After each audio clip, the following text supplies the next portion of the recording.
BDR হত্যার সুষ্ঠু বিচার সহ ৩ দফার দাবিতে গণজমায়েত কর্মসূচি নিয়ে কেন্দ্রীয় শহীদ মিনারে জড়ো হন স্বজনরা। নিরপরাধ বিডিআর সদস্যদের মুক্ত ও চাকুরিচ্যুতদের পুনর্বহালের দাবি জানান তারা। দেন ২৪ ঘণ্টার আলটিমেটাম।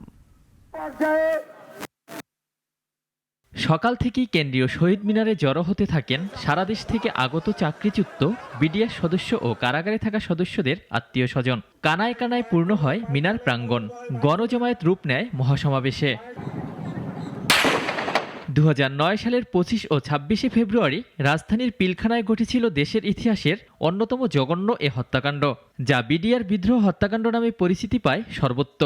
বিডিআর বিদ্রোহের নামে ওই ঘটনায় ৫৭ জন সেনা কর্মকর্তা সহ মোট ৭৪ জনকে হত্যা করা হয়।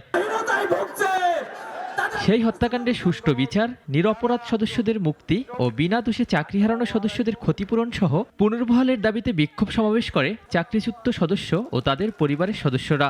বিডিআরে চাকরিচ্যুত হয়েছে, তাদের সবার চাকরিতে বহাল দিতে হবে। এই ১৮,০০০ বিডিআর পরিবার যারা ক্ষতিগ্রস্ত হয়েছে তাদেরকে যথাযথ অধিকার দিতে হবে। আপনারা সরকার বলে দিন, আমরা পারবো না এই তদন্ত কমিশনকে নিরাপত্তা দিতে। বাংলাদেশের ১৮,৪০০ বিডিআর তাদের নিরাপত্তা দেবে।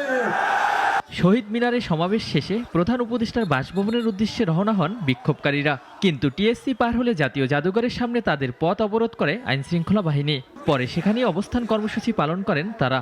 এ সময় কারাগারে থাকা বিডিআর সদস্যদের মুক্তির জন্য ২৪ ঘণ্টার আলটিমেটাম দেন বিক্ষোভকারীরা।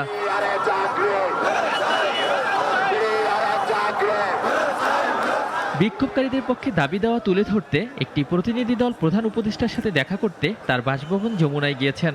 সেখান থেকে কোনো বার্তা পেলেই রাজপথ ছাড়বেন বলে জানান বিক্ষোভকারীরা। ওয়ালিউল রনি, নাগরিক, ঢাকা। কোটি কোটি মানুষের ভালোবাসায় ফ্রিজ, টিভি এবং এসিতে দেশের ১ নম্বর ব্র্যান্ড ওয়ালটন।